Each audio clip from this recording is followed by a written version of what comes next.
mo travel by border. I won't give you all the borders I traveled to, but mo gba Benin kọjá when I was going to Nigeria. All I saw there was Nigeria activities. The moment tó bá ti fi àwọn ọlọ́pàá Benin sílẹ̀ tó ti kọjá border yẹn, uniform Nigerian military ló máa rí. Mo kí bàbá wa Táíwò Noah. Whereas the same set of people will tell àwọn kan páwọn ti gba country. Àwọn táyì ti gba country, we are making a lot of effort. Ìyẹn náà lọ ṣe facial account olóyè Ìgbòho. So fẹ́ ká máa tó lóyè bá náwó lọ́wọ́ nísìnyí àgbowó lọ́wọ́ ẹ̀, I won't have to be worrying anybody. Àmọ́ iye tó lóyè ná ní 2021 in this movement. Òun ṣọ̀rọ̀ owó kékeré every time tá fi jáde báyìí, ó ní iye tó lóyè máa gbé jáde 20 million, 10 million. Àwa bẹ̀rẹ̀ sí distributor. Ó yá ẹ fún wọn ní 100,000 bẹ́ẹ̀ yẹn, ẹ fún wọn léye báyìí. Kí ni Buhari ṣe? Buhari kọ́ lọ ti account ẹ̀ pa. Tinubu dé, ìyẹn ò ṣe account. And we say blood is thicker than water. So possible. Àdẹ̀ polówó ọjà ní bíbáyìí. Tẹ́ bá lọ sórí orí news yìí tẹ́ máa ń wò ní anywhere in the world, ẹ̀rí tó máa polówó ọjà. Bẹ́ẹ̀ mo ti rówó tẹ sẹ́ndì bàbá mi Ṣóbùyì. Àwọn sẹ́ndì ìyàwó Irat náà sẹ́ndì 20 pounds. Ó dà ní pé bàbá Ṣóbùyì sẹ́ndì 35 pounds. Tó bá jẹ́ gbogbo wa là ń sẹ́ndì £1 pound, $1. It will make it very easy and faster láti fi operate. But tíyàn kan bá fún wa ní 10 pounds, then the others doesn't give. Sẹ́yìn tẹ̀ fún wa dúpẹ́ lọ́wọ́ yín. Ìyàwó Comfort náà fún wa ní 20 pounds. So wiki nísìn bí alárí 100 pounds. And we have 3 states láti lọ. Ẹ̀dẹ̀ expect kí media gbéra látẹ̀kọ̀. Kó gbéra. Agbéra látẹ̀kọ̀ lọ Ìbàràpá. Láti Ìbàràpá àwọn staff náà tún drive lọ wá lọ Èkìtì. Àtúpadà wá sísàlẹ̀ Àkúrẹ́. Àwa ṣẹ̀ Mókè Àkàlàmàgò. Àwa kan owó làwa máa ná, àwọn kan máa ṣàdúrà. Àwa kan máa fi ẹ̀mí wa àti fi dè. Ẹ̀mí wa ò ní já sí. Bọ̀ àti fẹ̀mí wa àti fi sílẹ̀. Àwọn kan náà dé láti abroad, we saw them. Aṣáára alájà pín ara, àrí Kentos. But in tó lóṣèlú mọ̀ ni wọ́n mọ̀ pé àlówó lọ́wọ́. They know that very well. Because owó táwọn náà ń lò nísìn, owó government ni. Owó government dẹ̀ ló dùn jù láti spend because of any. But ìyàn ní káwa stop iṣẹ́ tá à ń ṣe. But I've reduced the staff that are traveling with us tomorrow. I've reduced the number. So I put díẹ̀ lọ sí Ìbàràpá. They will do what they can do. You can seek investment. How do you seek investment fund? Through hedge fund. Ṣé dáa ti gba country? Tẹ́ bá mọ̀ nípa yẹn, ẹ contact Bàbá Akíntóyè láti fi ran movement yìí lọ́wọ́. Labour Party, I donate money every month to the Labour Party in the UK. After a while, ni mo cut out the monthly contribution mi. Nothing is free. Kò sí kankan tó ń pè ní free. TikTok tẹ́ wà lórí ẹ̀ yìí, ó ní bó ṣe ń generate owó lórí ẹ̀. YouTube tá wà lórí ẹ̀ yìí, ó ní bó ṣe ń generate owó. Mo kí bàbá wa mọ̀. If something is free, it will be very easy. So the movement needs funding. Dẹ̀ lè ṣiṣẹ́ dábọ̀. Already ní sáwọn kan ní 2027 tí ń bọ̀, wọ́n ti ń ṣe olóṣèlú because kò yé wọn. And it's better to appeal to the public to support than pé Ṣèyí Tinubu. Tí bá pé Ṣèyí Tinubu ní sọ ma gbé condition lèmi lọ́wọ́, a ní kí n jáde kí n lọ sọ pé mo ṣe Yorùbá nation mọ́. They know that. They have the money, but Walamọ̀ Brown Tinubu ti wọn. But it will not stop the movement. But like I said, everybody has a role to play. It's not about coming out to watch us. It's also about putting all our resources. Àfi tó bá yẹ pé àfẹ́ kúrò ní Nàìjíríà. Àwa fẹ́ kúrò ní Nàìjíríà. Àwọn tó bá fẹ́ kúrò ní Nàìjíríà is a different thing. Nígbà tí mo ń wo Àrólé Àgbà yẹn, ó dà pé ó fẹ́ lọ ṣe event kan lẹ́kìtì. Ó wá ní tẹ́ bá fẹ́ vote, I'm sure some of you have seen the video as well. Ẹ̀yin tẹ́ bá ń follow ẹ̀, bọ̀bọ̀ kan tó máa ń pè ní Àrólé Àgbà. Kò ń ṣe Àrólé, ẹ mọ̀ pé méjì ni wọ́n. He's on his way to Èkìtì. Mọ́tò ẹ̀ tó ń gbé lọ Èkìtì, ó ti ní puncture. Kí ni reason? Mo sọ lánàá, mọ́ òru èmi. Security. Títì tó ò bá dá, lóòótọ́ ní London náà, ní America, we have puncture. But hardly because when the road is okay and your tire is good before you start traveling, you are not likely to have any puncture. But nígbà tí títí kò ń ṣe ẹ̀mọ̀ pé méjì ni wọ́n kò ń ṣe ètò onírùngbọ̀n yẹn tó máa ń lọ London yẹn eléyìí the other one is going to Ekiti. Kò tí fídíò méjì ló post ó ń lament nípa títì only because Kunle Afod, I didn't say that one, only Kunle Afod was complaining about the road as well. While he was complaining about the road, wọ́n tí Wòlé Àgbà ni ẹ̀hẹ́ ṣe gan ni kò tí drive another few minutes táyà mọ́tò kan èyí tó wà ní passenger side to the back ó ti puncture ó wá ń fi wọn wá.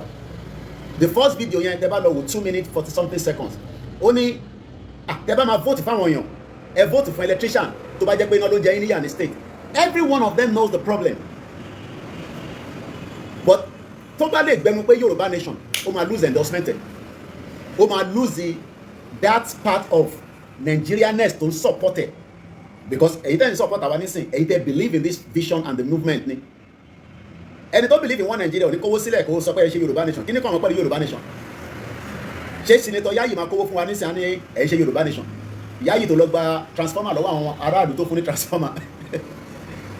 I hope I'm making sense here.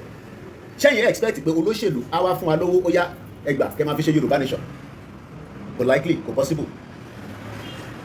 Àwọn tó ní ìfọ̀n tó lé kan náà ẹ lè expect ọkọ ya kó kówó sílẹ̀ kó ní ẹ máa fi ṣe Yorùbá nation, because inú Nàìjíríà làwọn ti ń gbádùn. Ẹ lè expect Mike Adenuga, and the same Mike Adenuga ó advertise lórí CNN. Kí ni Glo? Ẹ gbọ́dọ̀ yìí o, Glo tó operate nínú Nàìjíríà, I don't know whether Glo operate as well in some other countries.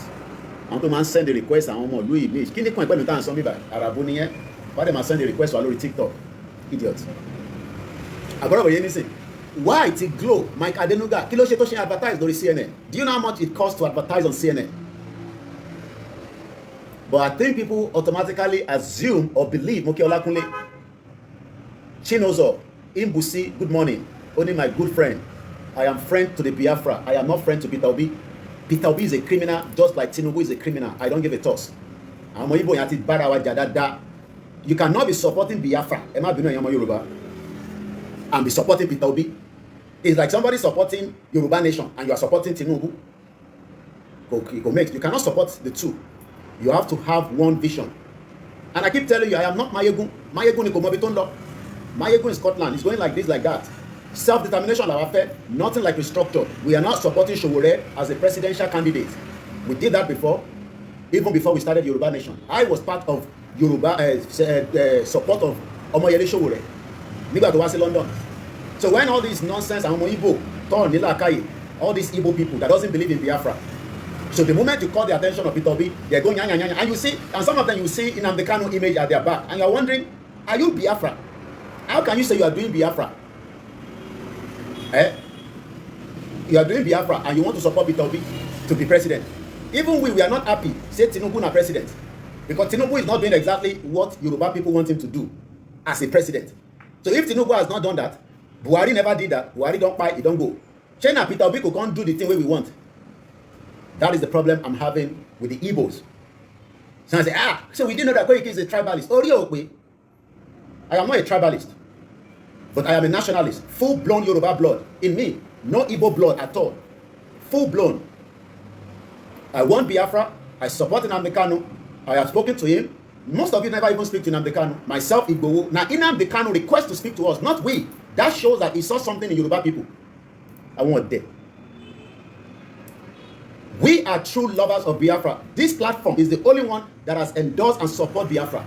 Hardly any other of our Yoruba media. Hardly. Some of them, very, very skeptical.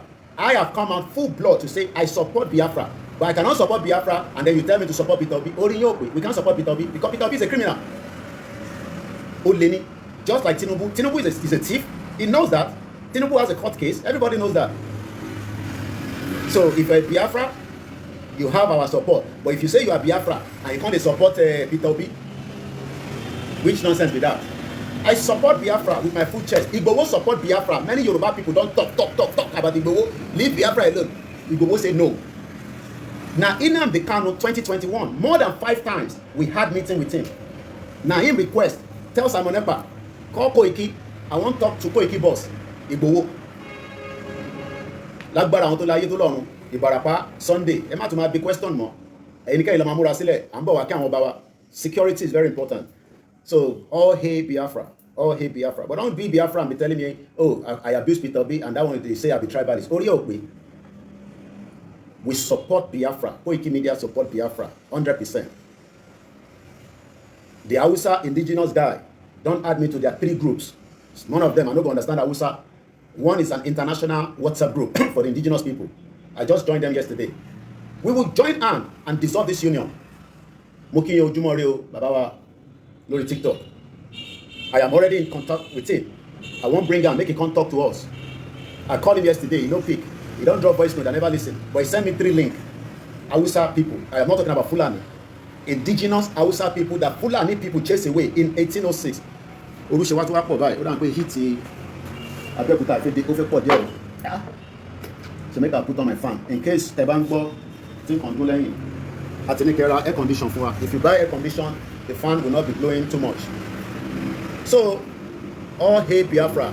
Ben Idris, Baba mi, Mayegun they use Igbo money for, and why Igbo they use Mayegun to help them advocate for Biafra. Mayegun is not advocating for any Biafra. Mayegun is playing like that. It's not a true Yoruba song. Tó bá jẹ́ ọmọ Yorùbá ni, ó ní máa condemn Baba Akintoye. Àbẹ́ ti gbàgbé pé Mayegun bú Baba Akintoye. Ó wà on record, gbogbo tá à ń ṣe ló wà on record. Àwa a lè bú Tinubu, maybe orí ẹ̀ máa pé, but ó lè bú bàbá 90 years old.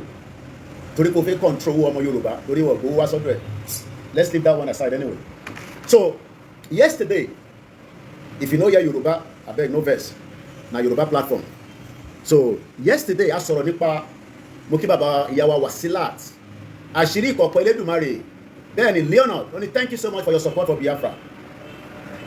Let me ẹ jẹ́ kí n tún padà sọ́dọ̀ àwọn Biafra yẹn.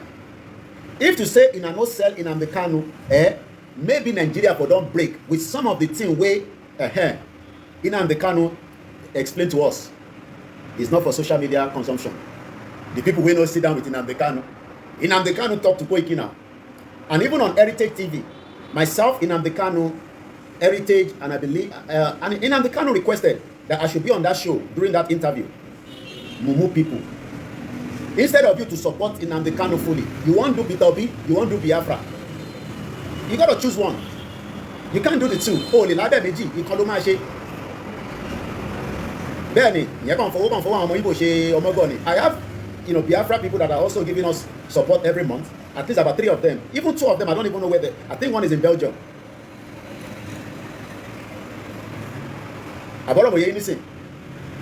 We support Biafra. A Yoruba person must support Biafra. Because we want the same thing. We might not go in the same direction, but we want the same thing. We want the union to dissolve. Hausa don't they reach out to us now? Say, Koiki, I don't watch some of your video. Bonjour, Komatapetu. Make we come together. Yesterday, the guy don't send me 3 WhatsApp link. One of them, he don't explain, say that Hausa that they speak there, but one is an international platform. And me too, all my audio now, I dey drop down inside. Only my boy Yoruba people. Nigeria cannot work. It's better you support Nnamdi Kanu because Yoruba are not joking with Yoruba nation. And the people where they support Biafra for money, for night, go support Peter Obi. That one don't work. We have the same enemies in the mix of Yoruba nation as well. Duke Onitiri is working for Tinubu. Even Wale Ali in London, who confirm it that Duke Onitiri is an obstacle to the Yoruba nation cause for any reason than agenda Tinubu. And this is the game that politician knows very well. One man power call the compromise. Waiting, I won't compromise. Look, I don't chop this money. If you see my belly now, you see, I don't just want to open my belly for you. At first, but I just don't like opening my body all the time. Most of potato, with a low room temperature, I am also looking forward to my name to be mentioned for thousands of years after I don't die. Just like they mentioned Awolowo. Yes, there will be differences between us. That's why we are not one. If you call me Yaraba, I will abuse you as well. But if you be Biafra, you respect me, I respect you. But don't say because I post Peter Obi and I say he's a criminal. Nobody Peter Obi Tirobo, Don Raleigh in 1996 at £1 million. We know that Peter Obi worked with Abacha, just like many Yoruba people. When are they call Peter Obi? Are they call Davido that now? Davido Papa. Are they call his name all the time? Where he get money? He work with Abacha. And we know people that work with Abacha, we know the end of it, they make money. If you work with government, especially Nigerian government, check the wire. We know how they make all their money now. When they don't make money from government, they go come establish business. They will be businessman, will be businesswoman. For where? You're criminals. Tribalism is the system which British used to divide the people. So don't come here and tell me. So some of them say, so I've been following this Koiki. I don't know say this Koiki. I don't know say this Koiki. I don't know anybody. Che Babangida and Eshegoni. Hey, only Babangida. Eshegoni, Mr. Adetola. Many of them make their money from Babangida now. Even Abiola where government give money. Now the same Fulani buy Abiola now. That's a broken there. The same people where build MK Abiola, now them buy Abiola. Mokiba Baba Adiolu. But the problem is our people doesn't like reading. That is why many of us are not well informed. And we are trying our best here to use this platform, Moki Iwalewa, as a platform where we can talk to all Nigerians, regardless of whether you are Igbo, Hausa, Ijo, and ask the question, are we one? We are not one. Okay, what is the next solution? And Nnamdi Kanu said it in some of his videos in the past. Is it possible? Eshegoni Baba Shogui. This morning I saw, his donation this morning. Like I said, if everybody do denote, we need nothing less than close to 2 million going for this trip in the next couple of days. And we are still talking about less than 20,000 naira in our account. That was maybe the few pounds that came through. But let's come back. Nnamdi Kanu says, and I quote, Mukiba Baba Ahmed, and this was during his interview with Dele Momodu. Dele Momodu is not going to fight for Yoruba people. Neither is he going to fight for Biafra. Dele Momodu is a one Nigeria. I saw him in Ghana, giving his last respect to the 8 people that died. May their soul rest in peace. If you expect Dele Momodu to come and do what we are doing, he's not going to do it. He wants to be relevant in the society. And there are many of them like that. Not that we hate them. We are just calling their attention all the time. Nnamdi Kanu during the interview with Dele Momodu says, and I quote, how long will it take if we are going to allow all the indigenous people to become president? Real Biafra TV. I believe 29 November 2024 that Biafra has been redeclared. I saw it. We believe as well that it has been redeclared. But what next to be done is why there's another kind of breakdown in that Biafra. There's a lot of breakdown in their system at the moment. They are fighting each other. They have internal issues since Simon Ekpa has been out of the picture. Many are not informed. Those informed refuse to understand the depth of the matter. And that is why we are coming out back to back. Oh, yeah, I should be making my way out. But more time, okay, even if it's 1 hour, let's sit down, engage the people again. Because some people want to listen, while some doesn't want to listen. Even within the Biafra right now, after they redeclared in November last year, immediately after that redeclaration, bam, wahala. And we know what happened. Bianca Ojukwu is a government agent that wants to destroy Biafra, just like Dupo Onitiri is an agent that destroyed Yoruba nation, but I took for long that we were able to bring it back quickly. Moki, so the more we are coming out, the more we continue to engage.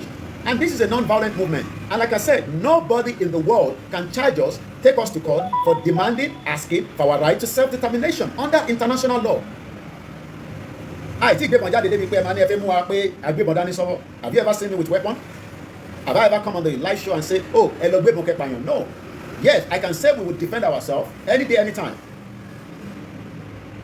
Yes, Dupsy wanted to, but didn't succeed. She tried. She was almost, but she tried, she failed. Telling Igboho to come to Badagry so that Igboho could come and declare Yoruba nation. So that Wale mu Igboho manube. Badupe for long. Okay, yeah, okay. So, we need to continue to engage. We Yorubas, we need our land and our nation. Baba Tio, Daisi, Shugui, Eshegoni, Ekwadroti. And we will never stop engaging Nigerians. Okay, do you think that election will solve your problem? Which election? Which of the election? The one where there is still ballot box. The one where they don't rig even before the election. And don't come and tell me about Tinubu rig election. I have told you, Britain created the first way of rigging election in 1959 to deceive the indigenous people that we are not one. Because we thought we are one. We have unity. But when Britain wanted to conduct the election, they gave power to the Fulanis. Because as at 1959, Fulani was in charge of the North. Everybody knows that. So what Britain did in 1959 is the reason why there will be many rigging of election in that contraction in Nigeria. So the only way forward is Article 3, indigenous people to activate the right. That is why we are saying to Tinubu, come and bring all the indigenous people, dissolve this union, call United Nations, call ECOWAS, call African Union. We can have all these nations up and running by this time next year, ready to start operating. But do you think that Ojikadu, that is in America right now, telling us that there's nothing wrong with Tinubu, there's nothing wrong with the Senate President, Akpabio is in London taking treatment. But many Yoruba people, many Igbo people, many Hausa people, and many other indigenous are also drumming the drums of 2027 again in the hope that something will work out of Nigeria. And we know it cannot work. Kò lè ṣiṣẹ́. That time that union can work, it is more toxic. This union is more toxic than before. There will be nepotism. If Peter Obi is there, he will play nepotism. So don't come and tell me Tinubu is playing nepotism. He's doing exactly what he wants to do for the little of the Yoruba people, even though the impact is not having any impact on my life. 2 years, Tinubu, listen, I have not enjoyed Tinubu's presidency in the last 2 years. And it shouldn't be until you know who is in the power of the government. I want to see dividends of governance. That's all I want to see. Rule of law. Security, which is the reason why and lọ sí àwọn ọ̀dọ́ba láti lọ campaign fún wọn, sọ fún wọn pé security ilẹ̀ Yorùbá is very, very important. Kò dẹ́ ṣe gbogbo alamá ní this kind of strength to do what we are doing. Some of you are scared. Because of what? Because it will affect a lot of things. A lot of things have changed in our life. If the whole lifestyle has changed in the last 5 years, my lifestyle has changed. All the medias, many people that are deep in this campaign, your lifestyle needs to change a little bit. You cannot do as you are doing before as an ordinary citizen. Because ó ti fi rẹ̀ síwájú. Bẹ́ẹ̀ni, bàbá wa ológo. God will use Tinubu for us. Talk of the governors. Okay. I want God will use Tinubu for us. Okay. I hope you remember this statement. Because if God is going to use Tinubu, Tinubu doesn't need a second time for God to use him. So stop using the word God to deceive us as it has been done for many years. The governors are thieves. I've said that many times. 25 years of democracy should have given us a good dividends of government or governance. Oh, yeah, Katiri. After 25 years, but rather they want to enrich themselves and become powerful so that nobody can talk to them, nobody can question them. So let's do quick and then just some of the update. It don't matter going forward. Our inalienable right is not yet respected. If Tinubu wanted to respect it, many still allow themselves to play the role of Duro right now. Oh yes, most more program lano. Especially the diaspora that are, they have issues. I am still in Nigeria. I am on the ground, and I travel between, interstate and outside the country frequently. So when people say to me that they have a country, and I'm thinking, how can that be? There are many ways you can have a country, and it might not be officially recognized from the international bodies, but not the fraudulent one that people need to resolve on at any country. Ìjọba wa máa dé, adélé ti fẹ́ dé, adélé ń bọ̀, adélé ń súnmọ́. We want to engage the governors of Yoruba land on security and also ask them why Yoruba nation is not on their lips.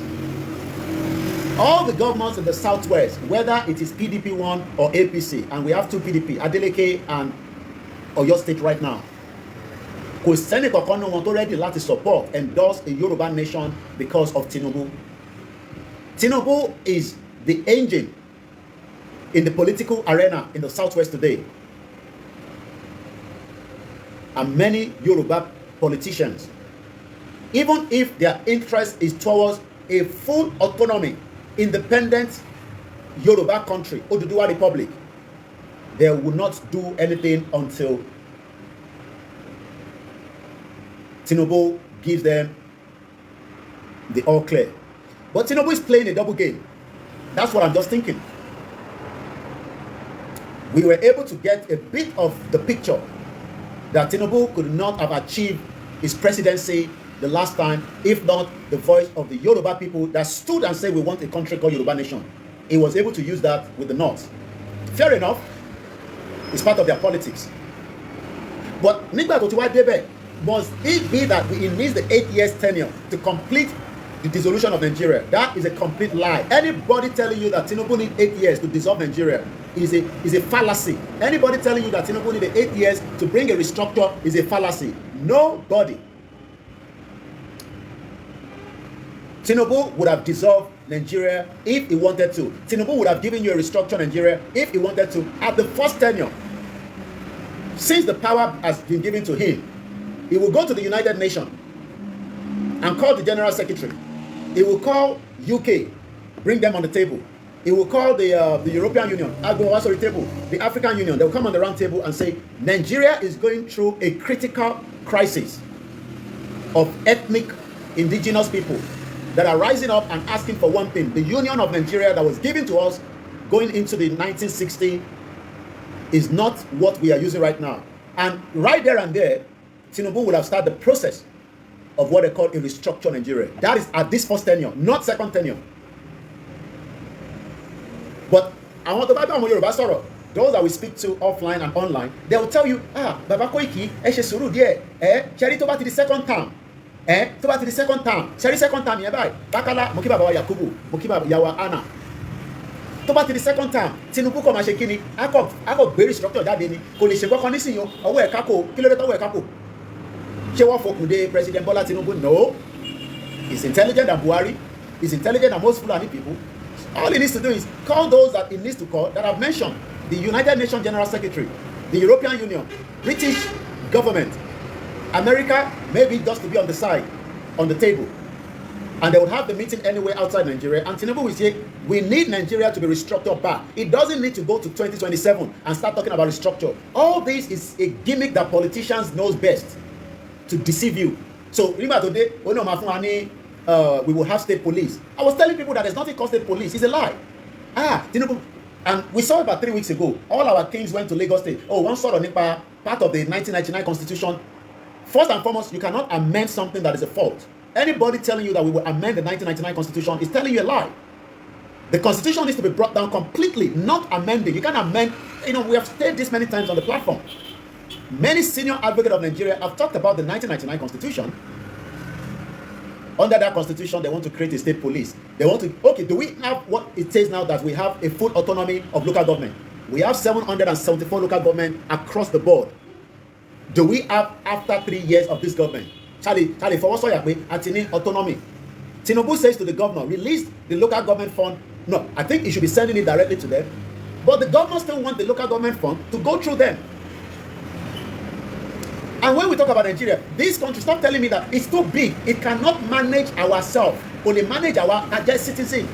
So why are we living in denial? We have a dirty country, go function.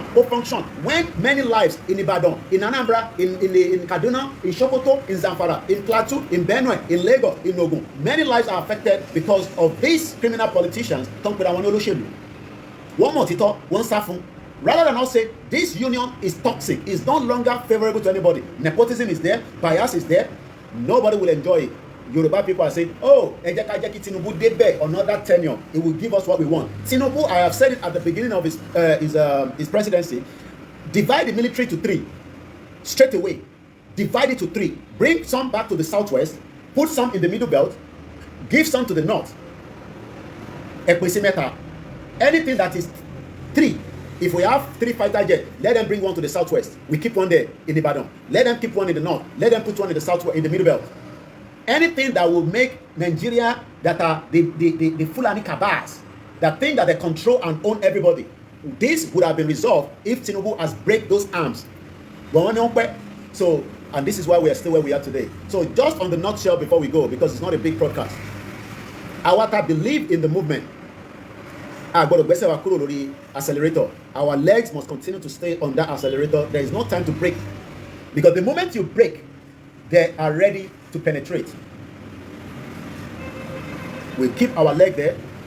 If we have to increase it, we increase it. And whatever we continue to do, it is still a non-violent movement. We ask for self-determination, just as enter our Instagram. I need to turn it off because the phone needs a bit of charging. Or maybe we just do like this. I take off the camera, so the Baba okay there. If not, the Baba Maruju Melosi and platforms to cool, because I have to charge the phone.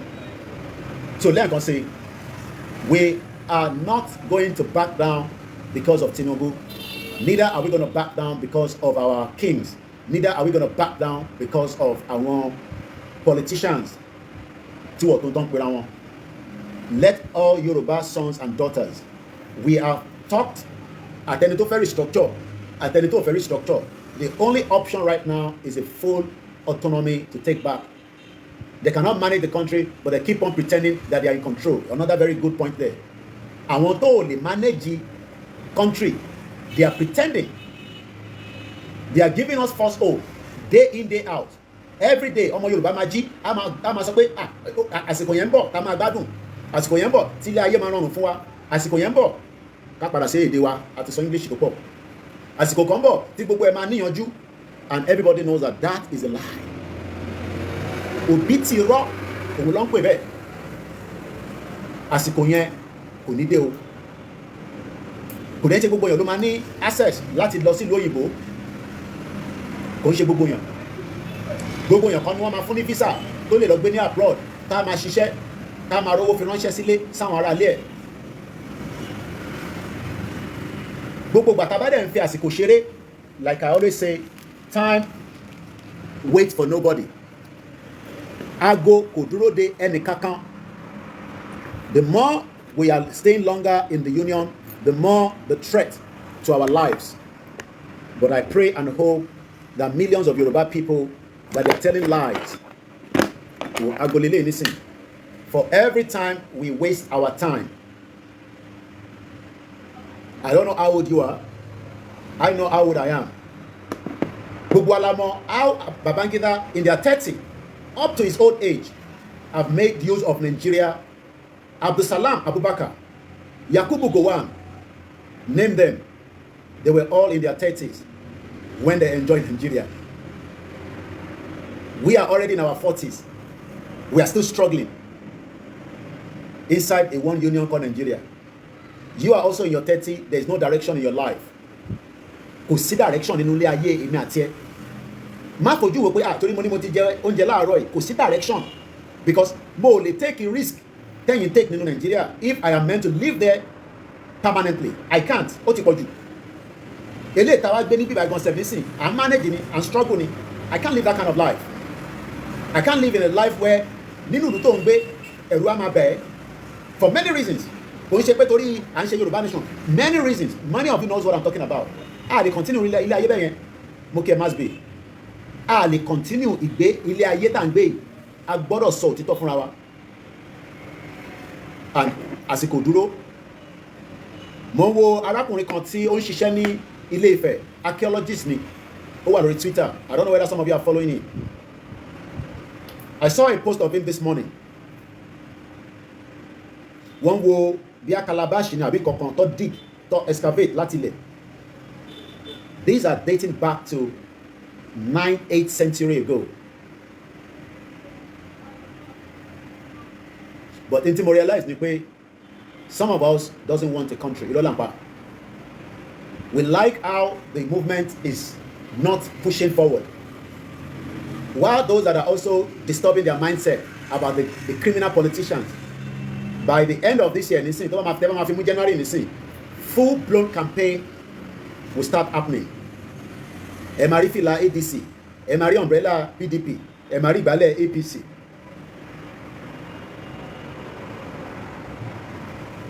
Tọ́mọ máa fi parọ́ fáwọn èèyàn wa. Ó bẹ́tà kí gbogbo àdìdì tán. Ká bèrè ẹ̀tọ́ yìí.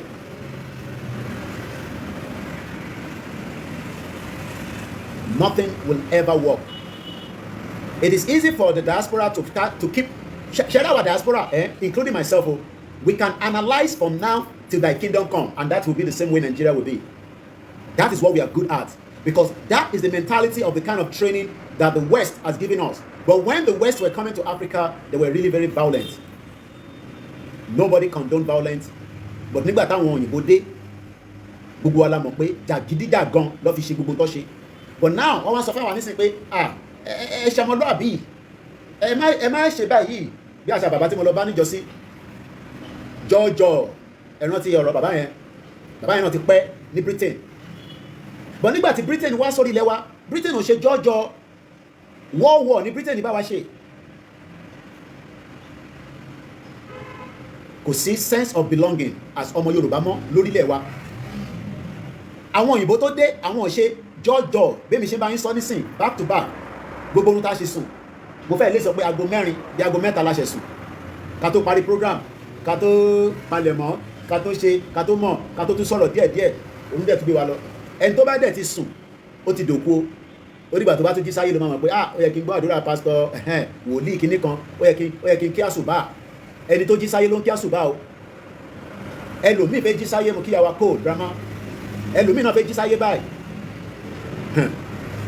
Ìgẹ́ta sí bí ó ní bó ṣe jẹ́ o. Lóòótọ́ kò sẹ́ni tó fẹ́ ogun o. Ẹni tó bá láìka aṣọ tí ẹ rí lọ́rùn mi ẹ bá wa kàn sí Omita Couture. Wọ́n ránṣọ wedding gown kò sí nǹkan tẹ́fẹ́ tó lè ṣe fún yín. Mo kí yín user 710 àmọ́ orúkọ tó wà ń bẹ̀. Mo kí ẹ̀gbọ́n mi Ọlá Tony Ages. Gbogbo ẹ̀yin tẹ́ wá wò wá láàárọ̀ yìí. Báwo lẹ ṣe fi support wa pẹ̀lú àwọn ìrìn àjò tó wà níwájú wa ní weekend yìí kí ó lè ṣeé ṣe fún wa o. Ara iṣẹ́ tagbà náà ni o. Lóòótọ́ kò sówó tó easy láti pa. I worked in London for many years. Just like ẹ̀yin tẹ́ wà ní America, Canada, ẹ̀yin tẹ́ wà nílé náà tọ́nà bá bùkún fún yín kò sówó tó kéré. Because nobody gives anything for free. Big brother kan ṣe kò ń ṣọ̀fẹ́ lọ́n ṣe o. Content gidi lọ́n ṣe o tẹ́ ẹ bá mọ̀. It's a big production that needs constant electricity láti fi keep àwọn èèyàn because wọ́n wà ní air condition. Àbí mo parọ́? And they are not ready to promote any brand. Àfi brand tó bá support wọn ẹ̀yin ni brand ìtàwa náà. So tẹ́ bá jẹ́ brand wa lóòótọ́ yes mo wà ní Nàìjíríà alátìgbà láti dé àti wà ní Nàìjíríà tipẹ́. Ilé ọmọ kì í bá baba lẹ́rù ṣé màmá sá fún Nàìjíríà ni mo lè sá fún Nàìjíríà. Ṣé ìgbà tí Tinubu náà sá lọ kó padà wálé at some point ó wálé ilé ọmọ kì í bá baba lẹ́rù ní Nàìjíríà làwa wà àbọ̀rọ̀ mọ̀ yé yín nísìn. So what we are saying is that our life will not improve in Nigeria. Mo kí bàbá Fẹ́mi Ògúnbẹ̀rù ẹ ṣé gan ni user 710. Mo kí ìyàwó Afọlọ́runṣọ́ Ọláyínká. Kò sẹ́ni tó fẹ́ ogun. Ibi tó bá dẹ̀ ti ń ja ogun gbogbo ala mọ̀ pé stability bẹ̀yẹn ó máa lọ́lẹ̀ gan. I don't think you want to go to Ukraine right now. Tó bá tẹ̀ fi lọ Russia wà máa wò pé I don't think you want to go to Sudan, Western Sahara. All these are conflict zone at the moment. British dẹ̀ ló dá gbogbo wàhálà tó pọ̀ jù láyé pẹ̀lú àwọn Europeans. Bàbá wa Ṣógbùyì wọ́n ní tí àwa mẹ́wàá tí a bá dá 100,000 àfihàn ilé iṣẹ́ ìlọ́wọ́. My staff are already geared up and you know what we do when we are out as a media broadcast. Big brother táwọn owó yẹn kò ń ṣe free. You pay I think èyí táwọn tíìmù wa tó ń lò ó dà pé 10,000 naira lọ́sàn. So all these things are not free. Big production ni. You might still be seeing us like this is because I still need that opportunity láti operate fully in Nigeria because of the Nigerian system. So somebody like me really wants a Yoruba to be declared so that we can go out there in a full force and do whatever we can do. But àwọn kan máa sọ pé Chinese weapon tàbí fìjà, Chinese irinṣẹ́, Chinese this, Chinese that. It's understandable. You cannot have everything to fight a government. There's no doubt about it. But nínú ìjà ni àwọn nǹkan máa dé bá wa. Nínú movement náà lóríṣiríṣi ó ń dé bá wa náà. And then manage. So tá bá declare Yorùbá nation náà bá ṣe máa manage náà nìyẹn títí tí ẹsẹ̀ wa máa fi múlẹ̀. Kò ń ṣe declaration dúpọ̀ nítorí ni mo ń sọ gbogbo yẹn kò mú kankan wálẹ̀ o. Irú ìbéèrè wo ló ń béèrè Kevin ṣé ọmọ Yorùbá nìyẹn tó ń bi mí pé who is going to be the president when we are separate? Are you a Yorùbá? Ṣé Yorùbá nìyẹn? Torí Kevin ò kí ń ṣorúkọ Yorùbá. English name ni. Don't be me who is going to be Oro Yourba. You can't be asking that stupid question. I'm sorry to say. How did Tinubu become the president? How did Buhari become the president? How did Jonathan become the president? Inside one Nigeria. Stop coming to be stupid and asking nonsense questions on the social media. Is that what you should be asking? Who is going to be the president? Yoruba, can't you be the president? And I don't believe you're Yoruba. And I want your full name. Don't give me Kevin. My name is Olayomi Olakunle Koiki. I'm from Ijebu. Tell me your full name and where part of Yoruba land you're from. Don't want to be me who is going to be a Nigerian president. Say Yoruba ni wo. To bá ń jẹ́ Yorùbá wa máa lo Kevin. Èèyàn ló wọlé nísìn fún mi láyọ̀. Mo ti mọ̀ pé ọmọ Yorùbá ni. Who is going to be your president? Ọ̀rọ̀ mugọ̀. Mo kí bàbá mi Kúnlé Ṣítà, Afọlábí Káyọ̀dé mo kí yín ẹ má bínú mo rí àwọn comments quickly ni. I mean, this and eléyìí máa dẹ̀ náà lọ sí school. These are the kind of people that we are looking up to as you feel you want to wait. Taba Duro Deru, you're a full born and up in Lagos. Why are you bearing Kelvin? Kelvin is not a Yoruba name. Kí lorúkọ Yorùbá fún wa lorúkọ Yorùbá. Èmi ti sọ orúkọ mi. If you know you are not scared, give me your full name. I don't want Kelvin. What is your full name? Your full name will tell me whether you are from Lagos State. Oshodi. Lagos State ni màmá tó bí mi. Màmá mi Lagos State. Bàbá mi ní Ìjẹ̀bú Òde, Ogun State.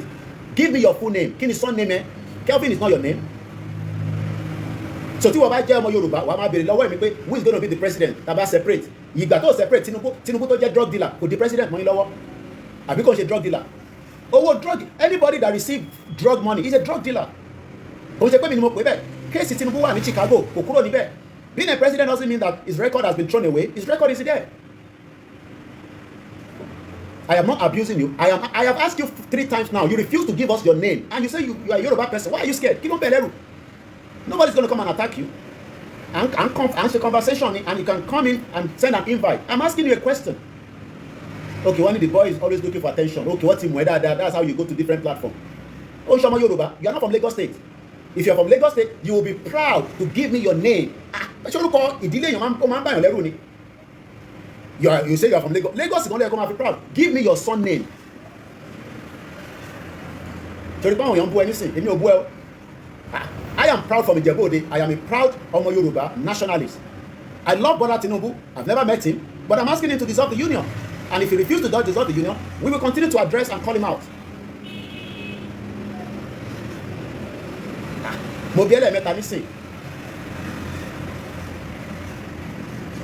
So anyway, ready that if so let me just brush you and leave you aside. You are just another distractor like many other people that come on the broadcast. Moki Aziz Shakiru. The question that always arises from a stupid man or a stupid woman is, when you separate, who is going to be the president? Báwo ni Tinubu ṣe di president? Báwo ni Tinubu ṣe di governor Lagos State? Nígbà tó dé ṣé Tinubu ni the best man? Nígbà tó dé láti exile, because anybody that left the country and returned back after many years because one fi kú lé àbí nǹkan kan ṣẹlẹ̀ nínú ìlú tó wà, you have gone on exile. So Tinubu was also in exile for many years in the United Kingdom. But nígbà tó dé, was President Tinubu, as at the time he was a governor, when they were doing the nomination, was he the best candidate? No, he was not. Because I had the privilege to have one-to-one conversation with the late Pa Adebanjo. Tinubu was not the best, was not the most, he was not. Everybody knows that Funsho Williams was the candidate of choice of people in Lagos State. Asabari Entertainment. Gbogbo èèyàn mọ̀ pé Funsho Williams, kọ́lọ̀ fún ọ̀run kẹ́. Eventually we know what end Funsho Williams. Yes, we know that Tinubu was having issue with Obasanjo because Obasanjo doesn't have the interest of the Yoruba people. Ibi tí ìfẹ́ àwọn ọmọ Yorùbá ti wá sára Tinubu nìyẹn. Báwo ni gbogbo èèyàn gbawó ní state federal allocation every month fún Lagos State, and we know that Lagos State will always flourish. It's not Tinubu that made Lagos State to flourish. Lagos State will always be flourish. Ìpínlẹ̀ bẹ̀ ni ó máa boom, ó máa boost, owó dẹ̀ máa wọlé. So pé wọ́n fún Tinubu lówó ó wá padà lówó. No. It's not about that. But he used that for his own selfish interest. Benny, Funsho Williams was massacred in a cold blood. Our family, Funsho Williams, will never forgive a lot of you. Not me, because I was in the United Kingdom when all this shenanigans was going on. Benny, Iliajeni, Lueko. So it's not about Tinubu lower perfect. No, owó ń bẹ, ṣìgìdì owó ń bẹ nínú Lagos State. Can somebody give me one of the reasons why Lagos State will continue to flourish? And don't come and tell me, oh, it was the capital city. Shut up your mouth. Ben, for you, so ẹ̀yin ọmọ ìrànkí náà tẹ́ máa ń sọ nonsense yẹn. Ẹ̀yin ọmọ Yorùbá ni mo bá sọ̀rọ̀ jàre ọmọ ògiri wáyé. Kí lẹ rò pé Lagos State fi wà different láàrin gbogbo state? I'm not even talking about ilẹ̀ Hausa, ilẹ̀ Igbo, láàrin ara wa. Kò ń ṣe pé òun náà ni the best, but just for argument. Ta ló lè sọ reason? Bẹ́ẹ̀ni, Èkó, Arómiré, lẹ́gbẹ́lẹ́gbẹ́. Tí mo pronounce it dáadáa. Ẹ bá mi kọ sí comment section. Aago méjìlá mo fẹ́ yẹn broadcast yìí o. Ààrẹ tí sọ alátọ̀ nǹkan ní sìn wọ́n ti fún adoption èèyàn mẹ́wàá àtẹ̀ raise 1 million kí n lè send half a million sáwọn ọmọ yẹn bí iṣẹ́ bá ń sọ̀rọ̀ báyìí nísìnyí gbogbo tó wà ní náírà account mi kò tó 30,000 naira. Ẹ má ti wà lójú o ẹ̀yin èèyàn tiwa. Àwọn náà bá ṣe máa ń pera wọn nìyẹn o. Ẹ̀rí tí lẹ́gẹ́ Miami tó ń pariwo lójoojúmọ́ ó lè tó ń gbà lọ́wọ́ Ṣèyí Tinubu kò ní sọ fún yín o. Ṣèyí náà ni so kí ni reason? Kí ni nǹkan tó jẹ́ the major pinpoint?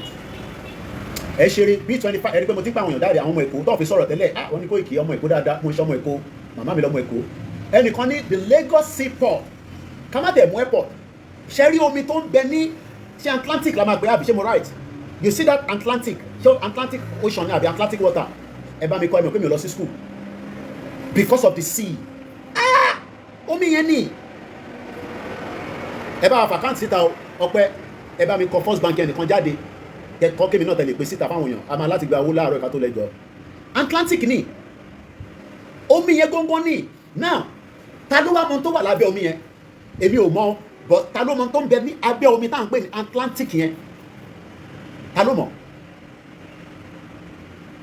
Èkó atomic baba Olúfọ̀n Èkó arómirẹ́ ṣe lẹ́gbẹ́ mo ti àwọn ọmọ Èkó ti bínú tán láàárọ̀ yìí òrìṣà jẹ́ àwọn ilé mọ̀ nípa òrìṣà jẹ́ à ń fi kíní ọ̀rọ̀ Yorùbá nation yìí a fi ń ṣeré in tó ń bẹ lábẹ́ kíní yẹn èmi kan I don't know how true it is but wọ́n ní láti space ìkọ̀kan wọ́n máa ń rí ìkọ̀kan ní abẹ́ omi yẹn I don't know how true it is I'm not sitting here to defend it I don't know ìyẹn mo ṣe ń jù síta fún public bí àtàbárẹ̀ tó fẹ́ bá wa sọ̀rọ̀ a lè gbé yín wọlé but ẹni pẹ́ ọrọ̀ ajé ń bẹ níbẹ̀ ọrọ̀ ajé ó ń bẹ níbẹ̀ òyìnbó máa para wọn tán sórí ibẹ̀ yẹn ni tábà sùn bẹ̀rẹ̀ kò ń ṣe ọ̀rọ̀ Ìgbò là ń sọ ìmọ̀ kò ń ṣe ọ̀rọ̀ Fúlàní òyìnbó tẹ̀ ń rí yẹn ṣé Nàìjíríà ló ń control Apapa port ṣe mọ̀ pọ̀ another mafia ní port ọ̀rọ̀ port wọ́n lè pààyàn sórí ẹ̀ o wọ́n lè mẹ́ẹ̀mí anybody lọ port tẹ̀ ń rí yẹn is a deadly business fáwọn òyìnbó kọ́tà Chinese yẹn tẹ̀lé òyìnbó ni mo sọ Apapa port tá à ń rí yẹn takọ̀rọ̀ ra ń wò láti distance Britain lè para wọn sórí ẹ̀ fún anybody intan sọ nìyẹn o wa náà like Yorùbá nation o like Duro bí a bàbá wa tó fẹ́ wọlé bí a wọlé ní kan tó fẹ́ bá wa sọ ní kíákíá ẹ bá dẹ̀ ti wọlé ní kíákíá ni kó má pẹ́ tó dà àfijọ́ kò sí bíbá púpọ̀ àdẹ̀ ṣiṣẹ́ 1 hour àdẹ̀ tí rẹ̀ alert látẹ̀ nǹkan tá ti sọ̀rọ̀ ààrẹ tó sọ alert bá wọlé màá rí lórí fóònù mi láti 1 hour owó la need ẹ bá gbóhùn sókè sà kí lẹ mọ̀ nípa Èkó ẹgbẹ́ ti window yẹn bí ariwo yẹn gan fi máa pọ̀ ó yá gbóhùn sókè ní kíákíá àfikẹ́ ìyá tẹ̀tí bọ́tà ní kò nílẹ̀ lórí àmà bára àtọ́lẹ́lẹ̀ náà nígbà so ìyá ti rí dandan Ọlọ́run ló ṣe kùn ṣe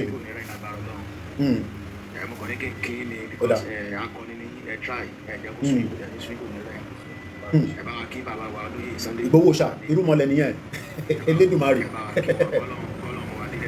àmín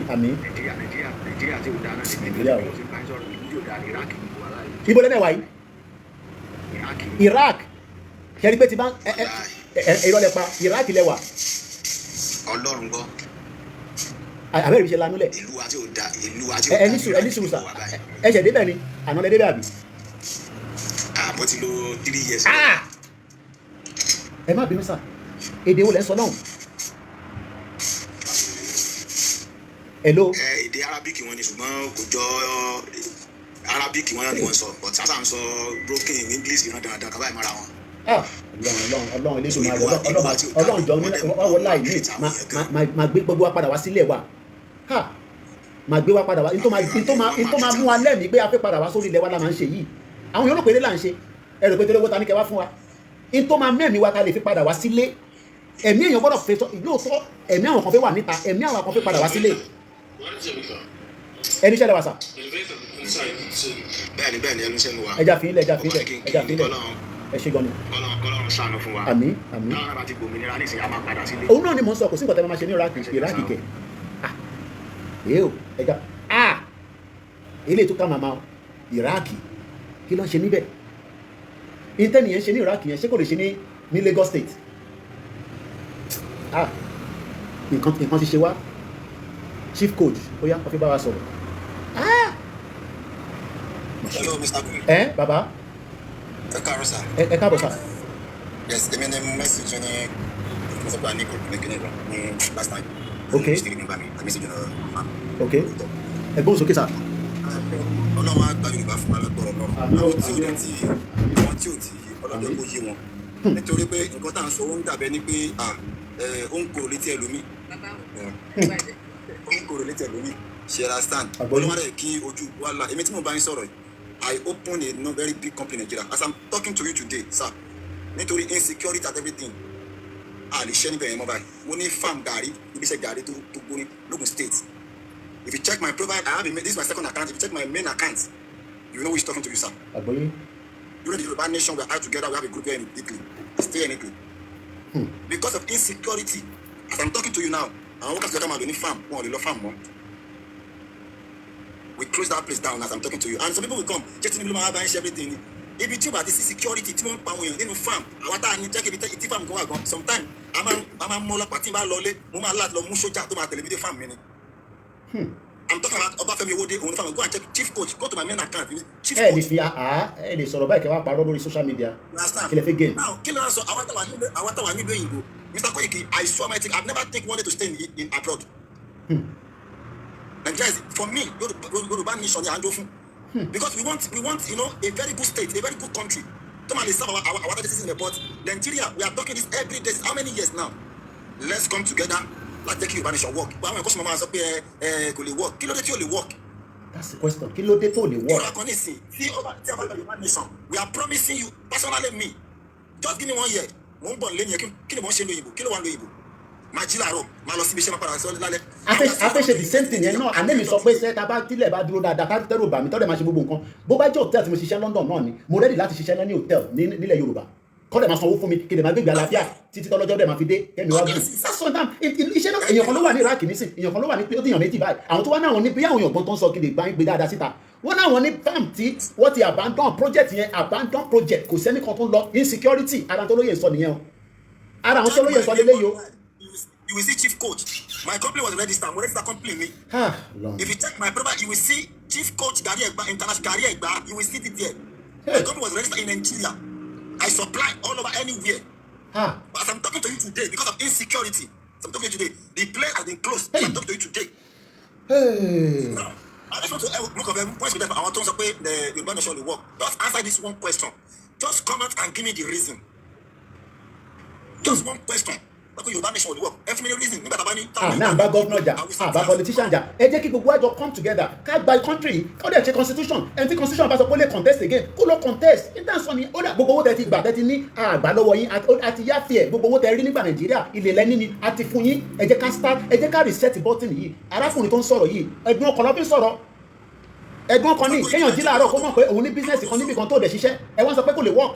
Táwọn ti gbìyànjú àwọn òdòdó government sí but government ò fún àwọn ní support tán because wọ́n need the security without security a lè ṣe nǹkan. Mo ti sọ ṣé mo lè dá ilé iṣẹ́ bọ́ọ̀sì sílẹ̀ ó gbéra láti Èkó máa ná Ìlọrin kí n dẹ̀ sọ fún diaspora pẹ̀ fún mi lówó kára bọ́ọ̀sì márùn-ún kó máa ná Ìlọrin ká dẹ̀ máa rí return ká dẹ̀ employ àwọn èèyàn so possible back to back èèyàn kan ló dá ilé iṣẹ́ sílẹ̀ ní Ogun State Owódé àbí Ogun State kan lówódé wà ti bá right. Yes. So jẹ́ kẹ́rù máa bà wá ní Ogun State eléyìí ò ṣe Kwara o wọ́n ní àwọn ti abandon project yẹn nígbà tó bá jíyàn gbé níbo ni bàbá yẹn máa ti rí owó ṣọ́ máa wá sórí social media máa wá tọrọ owó ni ẹ já dìde èèyàn wa. Ìlú tí a jọ wà èmélòó ni wọn ló ń sọ èdè Yorùbá ẹ bèrè lọ́wọ́ tó sọ pé Yorùbá ò lè work ìlú tí wọ́n wà èmélòó ló ń sọ èdè méjì if you are in US if you are in UK you speak English there. Bẹ́ẹ̀ni. You understand? Now if you are in Europe country if you are in Germany. Ẹ máa kọ́ èdè ni. Mo ń bọ̀ ẹ mọ̀ la mo wà lórí program ẹ fún mi ní few minutes tó bá jẹ́ máa pè é padà sà. All right sir. Ẹ má bínú chief priest chief coach ìyàn kan ló pè ní. You are telling us now pé o máa work báwo ṣe fẹ́ work.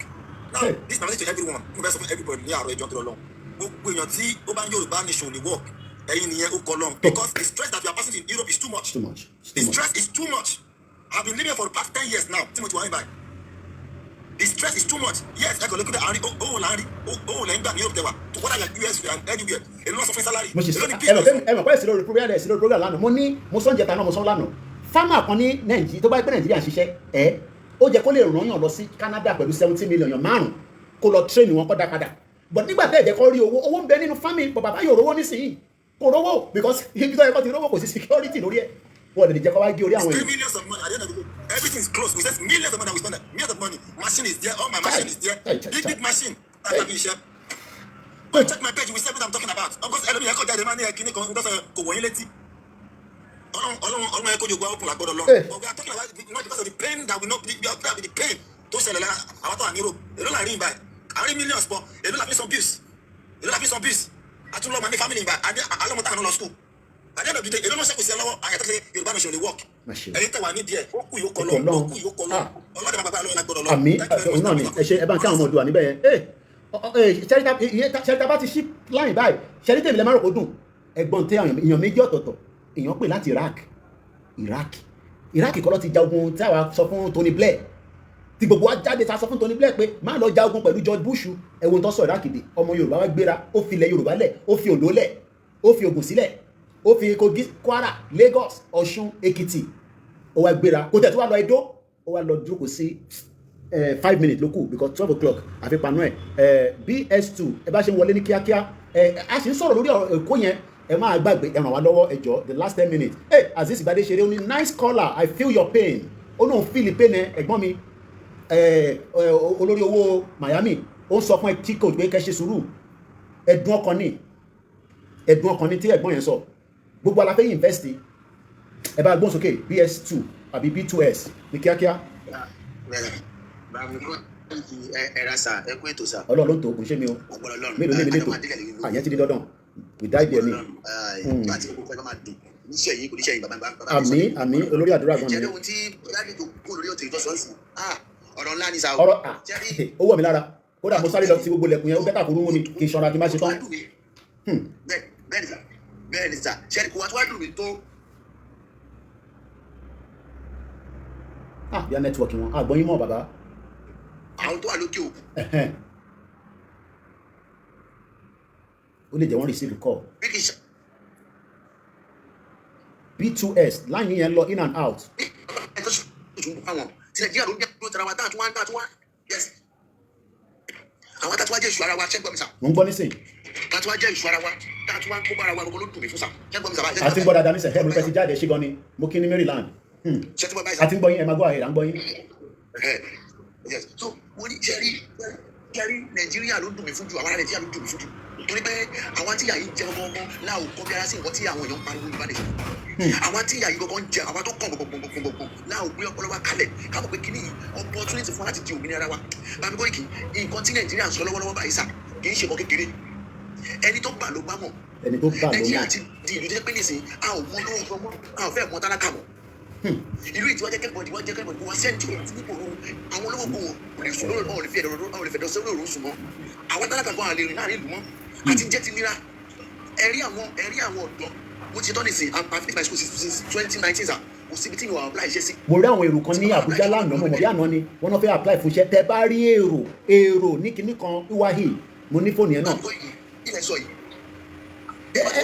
ẹjẹ bí ní kankan ṣé ẹ wá ṣẹlẹ̀ ṣe ríṣẹ́ ni àbí kò sí ẹni sùúrù sà ṣé ẹ ríṣẹ́ ni nígbà tẹ́ wá ni àbí kò síṣẹ́ èwo nu méjèèjì. ohun méjì ló ń ṣẹlẹ̀ níbi iṣẹ́ tá a bá wá ní. ẹ ṣàlàyé. ẹbí iṣẹ́ tó fẹ́ apply fún ṣẹ́sì wọ́n máa bèrè pé ẹni tẹ́ ṣiṣẹ́ parí school wípé àwọn onídẹ̀ẹ́ tó ti ní bá bíi 7 years 8 years experience. okay work experience lọ́nkọ̀ lọ́dọ̀ wa. tí yóò ṣiṣẹ́ rí nìkan báwo ló ṣe fẹ́ ní experience tẹ̀ ń wá. ìyá àkọ́kọ́ ẹlẹ́ẹ̀kejì wá gbàtẹ́ employ àwọn èèyàn báwo ló ṣe fẹ́ ní experience iṣẹ́. èèyàn tẹ́ employ tó parí school tó wà tó apply fún iṣẹ́ tẹ́ ò fún báwo ló ṣe fẹ́ ní experience. báwo ló ṣe fẹ́ ní experience. ṣé inú ilé bàbá rẹ̀ sọ wọn ní experience iṣẹ́. ṣé inú ọ́fíìsì ṣé inú yàrá tó ń gbé lọ sọ wọn ní experience iṣẹ́. ṣé tẹ́ bá gbà ṣiṣẹ́ ló máa ní experience sí. ẹ ṣe gan ni ẹ ṣe brother wa torí àsìkò mi ni tàbá tún padà wá níjọ́ mi àti láǹfààní àmì kọ́lọ̀ ń ṣàánú wa káwa náà ṣàánú ara wa mo dúpẹ́ lọ́wọ́ yín ẹ̀ṣẹ̀ bá ń káwọn ọmọ ní background èèyàn kan sọ pé Koiki wọn ò ní jẹ́ kí fáàmù ṣiṣẹ́ nígbà tí wọ́n ti ń sọ̀rọ̀ GMO brother wa kan ní àwọn ṣẹ̀dí láti Nàìjíríà ọ̀sẹ̀ mẹ́ta táwọn lò wọ́n ní kò ṣe máa ròyìn tó kàgbé nìkan wọlé sí last person lórí òkè méjì ni wọ́n méjì yẹn ní kíákíá ní kẹ́ bá mi ṣe ní kíákíá tẹjọ́ wọ́n kọ́ṣẹ́ náà àwọn èèyàn kọ́ṣẹ́ nílé àwọn èèyàn kọ́ṣẹ́ nílé kò sí opportunity ni o I was in Lagos State for a couple of days àwọn èèyàn kọ́ṣẹ́ ẹgbẹ́ ọ̀sẹ̀ òṣòkè bàbá wa. ẹ kú ètò sáà. ètò nìyẹn. ilé àtọ̀mọ̀ yín ò ní bàjẹ́ o. àṣẹ o. ṣe rí nǹkan tó wá máa ń tó yẹ̀mí ni wípé lára àwọn tó yẹ kán jẹ́ kájọ sowọ́pọ̀ kájọ gbá àwọn pípọ̀ ìsígbó lára àwọn gan-an ìṣòro tá tó wá ní. ṣe rí iṣu tó ṣẹlẹ̀ ní Èkìtì tí wòlíì àgbà fi ṣe fídíò pé táyà ń ti bọ́ọ̀sì. bẹ́ẹ̀ni. wọ́n ní láti jáde síta wọ́n ní láti sọ wípé ẹ ó ní ìkan lára àwọn tó fẹ́ kọ́ńtẹ́sì fún gómìnà náà wọ́n ní òun ló rán wòlíì àgbà wá. ok. wọ́n ní òun ló rán wá sékìtì. wọ́n wá rí àwọn tó yẹ pé tíyà ń jẹ tó yẹ pé tájọ wà ní street tíyà ń jẹ àwọn gan ló wá láti wá.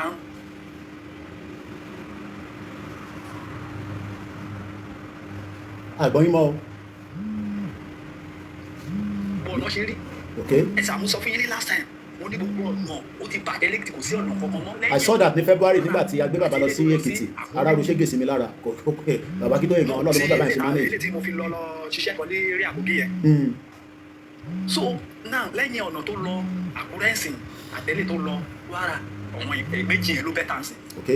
ó wá dùn yìí pé lára àwọn kan tajọ ń sọ́fà ẹ̀ ló tún wá jáde síta ló tún ń takò wòlíì àgbà tó ń bá wòlíì àgbà fa wèrè wípé ṣe lọ́ bribe ẹ̀ ó ṣe ọ̀rọ̀ sọ ó ṣe kíkan. so that means pé tí wòlíì àgbà sọ ẹ nísìnyí ó tún bí àwọn kan nínú ṣé n tẹ́ ìsọ nìyẹn sà.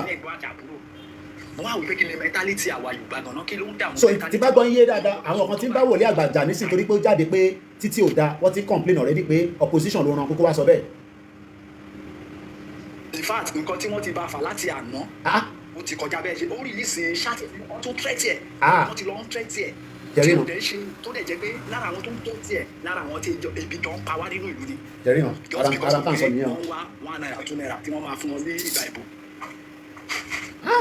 so gbogbo ẹ̀ wá jẹ́ kí wọ́n wá wò pé kí ló sọ nígbà tí mo wá ronú tí mo rò lọ tí mo rò bọ̀ wọ́n á rí pé ibi náà ló ṣe kọ́sẹ̀ sá. poverty kí ni ìdí tí mo fi sọ pé poverty ọmọ àlè ní poverty. àti báwọn ṣiṣẹ́ àmọ́ bó ṣe ń lọ ọmọ àlè ní poverty. ṣe rí irú kan táwọn yẹn ń ṣe é sìn ó ní kan táwọn tó fi ń wá pé ok at least tó bá máa fi dìgbà tó máa kà bẹ́ẹ̀. wàá ra wọn náà fún nígbà kan bó tẹ̀ jọ́kadà ni. bẹ́ẹ̀ni ok bẹ́ẹ̀ni wọ́n fún wọn náà wọn kankan pé ok. mo kí àwa ọlámọrẹ́ kejì ọ̀dà ẹ ṣe gan bàbá wa. ìtàtí ní ìṣù ni wọ́n ti fi àjẹ ọmọ èèyàn wá. poverty ni àwọn ti fi àjẹ ọmọ èèyàn jẹ poverty tó ẹ ṣe gan bàbá wa torí àsìkò wa ni mo dúpẹ́ lọ́wọ́ yín àwọn tó wá fún wa ní more insight nígbà tí mo sọ̀rọ̀ wòlíì àgbà pé mọ́tò tó ń gbé lọ Èkìtì ó ń complain pé títí yàn dá mọ́tò yẹn tún ní puncture òun náà ti ń threaten ẹ̀mí sìn. When they begin to deal with such people, they will stop. We have just Benny. Poverty is a disease. Can't be the last person. Wọlé our end ètò yìí. Lẹ́ẹ̀kan ṣẹjọ́, we need funding. Àwọn staff wa tí wọ́n fi travel. Ó yẹ ká disburse owó fún wọn. Tábà ní àníwá bá yín. Ẹ̀yin náà la lè wá ké bá.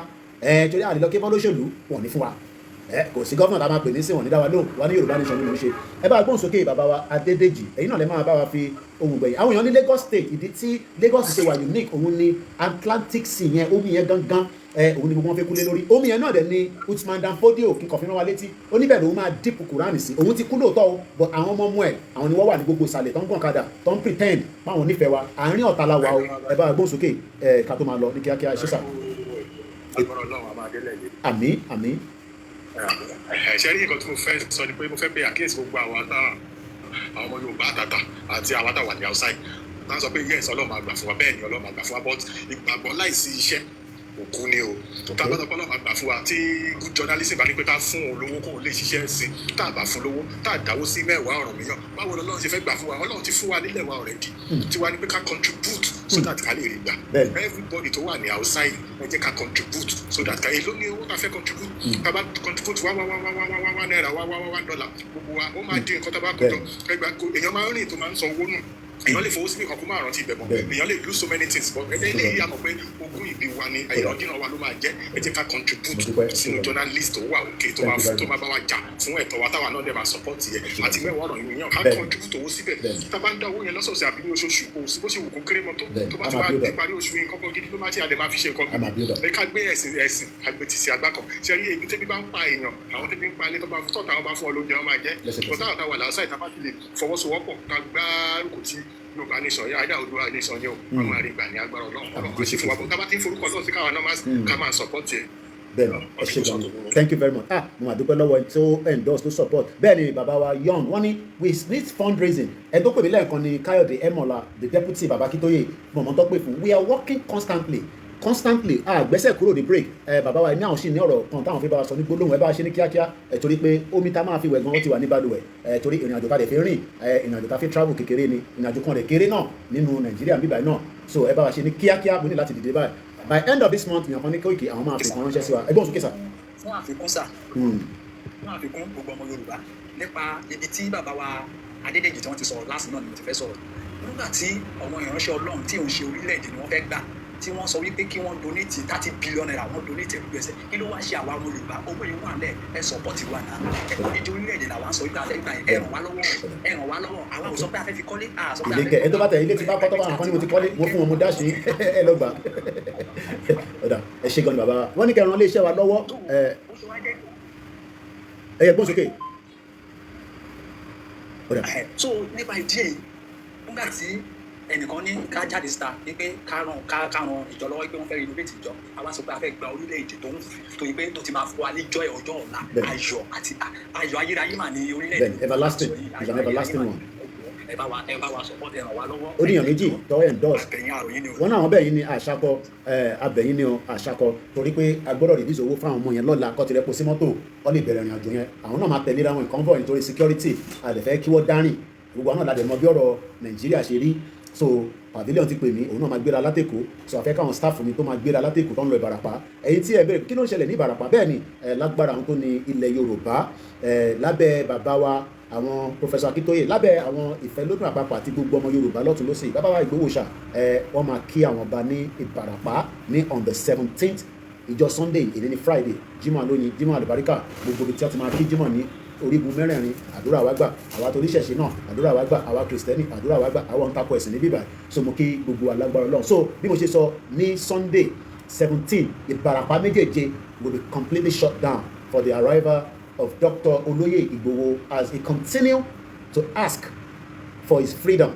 Number one, his account to be returned back kò ní any reason ó láwọn ọmọ ẹ wà ní school àmọ́ bí a private school tó ń sanwó rẹpẹtẹ níbo lẹ ti fẹ́ kí bàbá ẹ̀ máa rówó owó tó wà lákàùn kò generate owó kankan mọ́ because owó tó fi ń ṣe business ni láti ìgbà tí Buhari ti wà lórí oyè Tinubu ló wà níbẹ̀ wọ́n ní blood is thicker than water Igboho òkúkú ṣe Tinubu tó bá dẹ̀ ṣe ẹ má bínú sí tó bá ṣe Tinubu kí Tinubu má bínú Tinubu náà ṣáà ti ṣàwọn èèyàn kan rí náà ta ló máa wá èmi náà ti ṣèyàn rí ta ló wà láyé tó ti ṣèyàn rí so tó bá jẹ́ pé ẹ̀ṣẹ̀ ni ìbílẹ̀ Tinubu ń bínú sí Olóyè Ìgbòho kódà ẹ má bínú ẹ bá wa fà káùntì ẹ̀ sílẹ̀ ó lọ́mọ ní Canada ó lọ́mọ ní Germany ìná ó níyàwó àwọn ìyàwó tiwa náà nísìn bá lé wa wọ́n ti pè wá ráì ṣé àdéhùn wa ṣóṣì ṣé kò yẹ lóṣù yìí because àná ló máa sanwó lé ní London a máa tọ́jú àwọn family ní bíbáyìí náà tọ́ba wa ń béèrè pé 50,000 naira kí wọ́n máa rún wọ́n ṣe mọ̀ kó máa sọ pé àwọn ìyàwó mi ò ti sọ bẹ́ẹ̀ o bó ṣe kó yẹ kó dé stage yẹn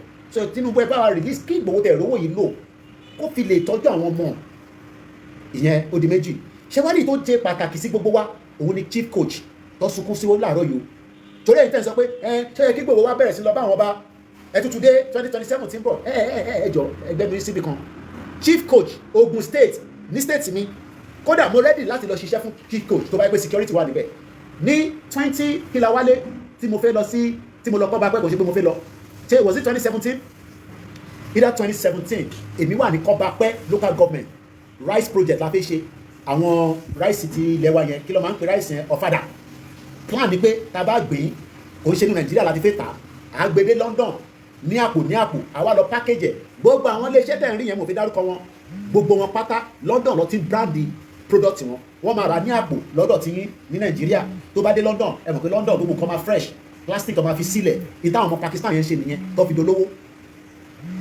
àwọn máa wá ra àwọn ọjà yẹn níbí báyìí but chief coach ń sọ fún Koiki láàárọ̀ yìí ní sẹ́ pé Koiki bá mi sọ fún Ìgbòho pé kó má gbẹ́sẹ̀ kúrò lórí break lórí ọ̀rọ̀ pọ́n béèrè fún security chief coach fẹ́ Yorùbá nation but kò lè fẹ́ Yorùbá nation táwọn staff ò lè sí ní farm láàárọ̀ yìí ẹni tó bá ní farm ó jẹ́ káwọn èèyàn ti lọ sí farm ẹ̀ láàárọ̀ yìí tó bá máa fi di bí 12 báyìí torí òòrùn máa ń pọ̀ kó tún lọ sábẹ́ ìbòjì tó bá dago 3 ságo 4 kó tún padà sórí oko kó tí kó ṣe gbogbo ẹ̀ so èyí tẹ́ wọ́n sọ pé torí Ìgbòho béèrè fún security Yorùbá nation ti dákẹ́ no Yorùbá nation stop so gbogbo ẹni tí ó bá lè pàdé wa lágbára àwọn tó láyé tó lọ́run a máa wà ní Ìbàràpá peace là ń bá bọ̀ àmọ́ a bá wọn bá à ń bọ̀ ní Ìbàràpá gbogbo àwọn Ìbàràpá méjèèjì láti Ìbàràpá program tó wà ní Èkìtì ó wà l'Ákúrẹ́ a máa wá dé gbogbo ẹ̀ sọ́dọ̀ bàbá wa Ọọ̀ni òrìṣà kábíyèsí à ń bọ̀ lọ́dọ̀ bàbá wa nílé Ifẹ̀ fẹ́yìn tí ẹ ti ń fẹnu wa rọ́ọ̀fù Ìgbòho lọ sọ́dọ̀ Aláàfin kò lọ́dọ̀ sọ́yọ́ o tí a ti sọ fún yín Yorùbá nation yẹn àjẹ́ndà Aláàfin ni ẹ lọ́ọ́ máa kẹfẹ́ mi wa rọ́ọ̀fù kẹfẹ́ mi gbẹ̀ṣẹ̀ ẹ fẹ́ dá ìjà lẹ̀ láàrin àwọn ọba méjèèjì tí kò dẹ̀ sí ìjà kò sí ìjà láàrin àwọn méjèèjì àwọn kan lè wá sórí social media àfi dá wàhálà lẹ̀ wàhálà tó necessary kì í ṣe ọmọ Yorùbá o àwọn tó dẹ̀ sọ̀rọ̀ yẹn kò lè wálé ẹni kọ́ elélè ní wà èmi náà wà ní báyìí ẹni kọ́ wà ní kọ́ wá fọwọ́ kún wa a ní ìdáhùn tó máa fọwọ́ kún bàbá Èkìtì masbi ẹ̀yàgbóyájú ẹ má kọ̀ jókòó kẹ máa èyí tó easy jù lẹ́ máa ṣe yẹn kẹ jókòó sórí fóònù yín kẹ wá máa sọ̀rọ̀ Ìgbòho yẹn ó lọ sọ́dọ̀ Aláàfin kò dọ́dọ̀ kábíyèsí ọ̀dọ̀ Aláàfin nìkan kọ́ la fẹ́ lọ tẹ́lẹ̀ àti kọ́kọ́ gba date pé kọ́ fún wa ní date láti palace ní Ọ̀ọ̀ni of Ifẹ̀ wọ́n ní kábíyèsí ò sí lé ṣé yóò máa pa gìrì lọ sí palace tí kò sí kábíyèsí lé ni mo kí ẹ bàbá wa Bishop Adesina ó náà káwọn kan ń pè ẹ má bínú ẹ̀ta lórí Instagram ṣe sáré lọ sórí TikTok àti YouTube bí a lè fi gbé kọ́ọ̀dù kan wọlé sí ẹ má bínú sílẹ̀ jọ ní fóònù púpọ̀ náà ni ara tá à ń sọ náà nìyẹn fóònù tá à ń lò nísìn ó fẹ́ tó 1 2 3 4 5 6 7 phones kò wà enough torí pé mo dẹ̀ tún lo laptop àròwó sanwó StreamYard gbogbo kìíní yóò dáa 1 2 3 4 5 6 7 phones but it's never enough so moment tó ń pè kò tó bá jẹ́ tó fẹ́ dá sí program ni màá gbé tó bá ti ń ṣe tó fẹ́ dá sí program ẹ̀ tó ń pè yìí ẹ̀ òun kó ṣe máa fi fóònù ó lè fi fóònù ìdí ní ọ̀pá ọ̀nà ló ní kó jọ́kùnrin tó bá jọ́bìnrin ṣe ni ìyàwó mi àwọn ọ̀pá kí ló ṣẹlẹ̀ anyway so mo dúpẹ́ so Ìgbòho lọ sọ́dọ̀ Ọọ̀ni of Ifẹ̀ a máa débẹ̀ ní next week kábíyèsí ti fún wa ní date aṣọ tèmi náà mo ti lọ sọ́dọ̀ ọ̀nà òrìṣà a dúró lẹ́gbẹ̀ẹ́ bàbá nice picture ní máa yà tó máa gbé sórí social media ẹ má dà nǹkan rú ẹ má dá wàhálà sílẹ̀ ẹ má fi Ìgbòho ní tí kò bá sọ ẹ má sọ pé ó sọ àti bá Ìgbòho ṣe alágbára ní kíní kan gbogbo yẹn fi ń tajà ni gbogbo ara tí mo bẹ ṣe ń ṣe báwo lè ṣe fẹ́ sọ̀rọ̀ Ìgbòho nínú program yìí ẹ wá gbé ọ̀rọ̀ yẹn lọ towards the end ẹni tó fẹ́ gbọ́ ọ̀rọ̀ Ìgbòho tó ti rí picture Ìgbòho á jókòó ti program yẹn tẹ́ bá lọ wo àwọn views wọn wọ́n ti ní 30,000 wọ́n ti ní 40,000 táàbí mọ bó ṣe ń lọ gbogbo alamọ bó ṣe ń lọ gbogbo nǹkan tẹ́ fẹ́ sọ nípa Ìgbòho ẹ ti sọ fẹ́ nìyẹn pé máì ti sọ o towards the end video ẹ wá ṣe video 30 minutes 17 minutes ẹ wá kọ síbẹ̀ Ìgbòho ó